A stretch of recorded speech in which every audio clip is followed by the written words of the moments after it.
Chers frères et sœurs, amis de notre page YouTube dénommée Parole de Dieu au quotidien, Dieu nous convoque à son rendez-vous, rendez-vous de paix, rendez-vous de joie, rendez-vous de guérison, rendez-vous de restauration, mais surtout, rendez-vous d'amour. Dieu nous donne sa parole pour qu'à travers sa parole, nous puissions le connaître, nous puissions le chercher et nous puissions l'aimer.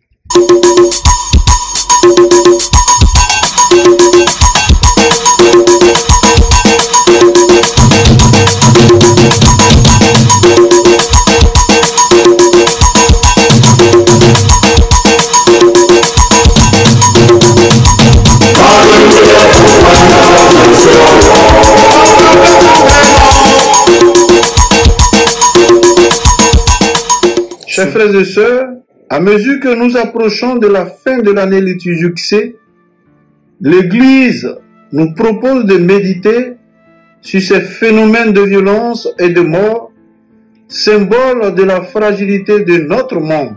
À regarder de près les lectures de ce jour, il semblerait que le contexte de notre vie entre en considération. Dans la première lecture, le prophète Malachi s'adresse à un peuple découragé. Revenu d'exil, il a reconstruit le temple de Jérusalem.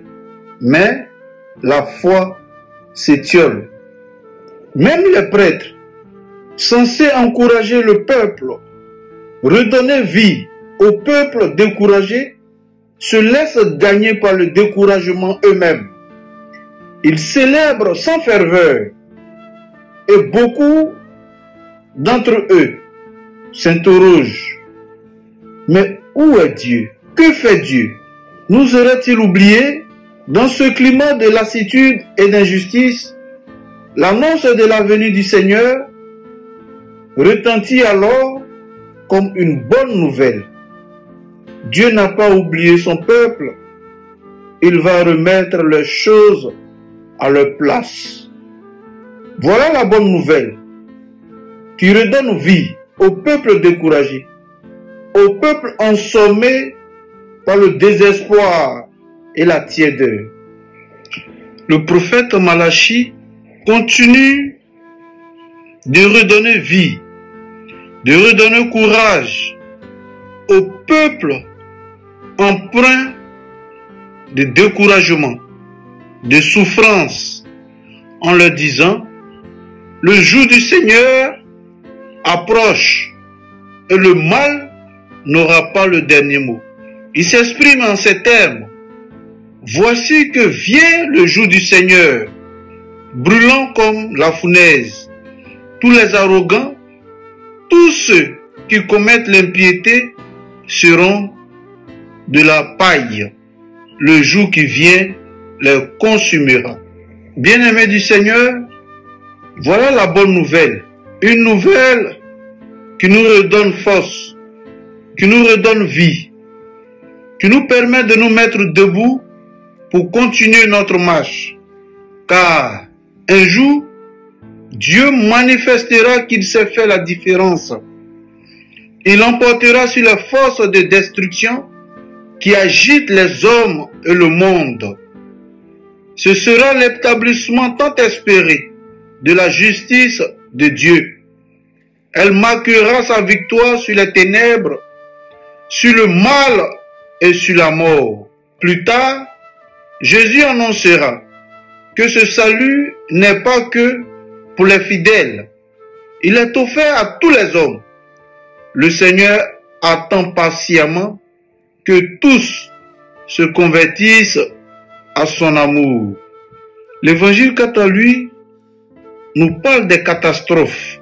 Il y aura la ruine du temple de Jérusalem, des guerres, des famines, des persécutions. Mais bien plus, il y aura des manipulateurs, des sectes de toute tendance qui chercheront à en tirer profit pour nous aliéner, pour aliéner ceux qui se laisseront prendre à leur hameçon.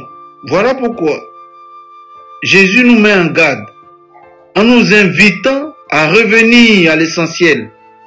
Quand il dit, ne vous laissez pas égarer, ne marchez pas derrière eux.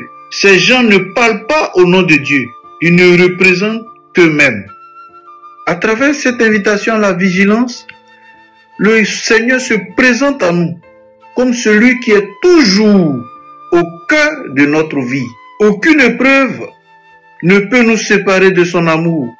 Quand tout va mal, il est celui qui nous relève, qui nous donne le courage pour avancer sur le droit chemin. Il est celui qui nous permet de construire un monde juste, un monde fraternel. Chers frères et sœurs, tournons-nous résolument vers le Christ. Mettons notre vie dans ses mains. Dédions toute notre vie à la suite de Christ, car suivre Jésus, c'est suivre la vie. Suivre Jésus, c'est suivre l'amour. Le Christ est meilleur, qu'il nous le fasse sentir. Bon dimanche à tous et à chacun, et que la Vierge Marie, connue sur le vocable de Notre-Dame de la Garde, nous garde sains et saufs de tout danger et de toute difficulté. Amen.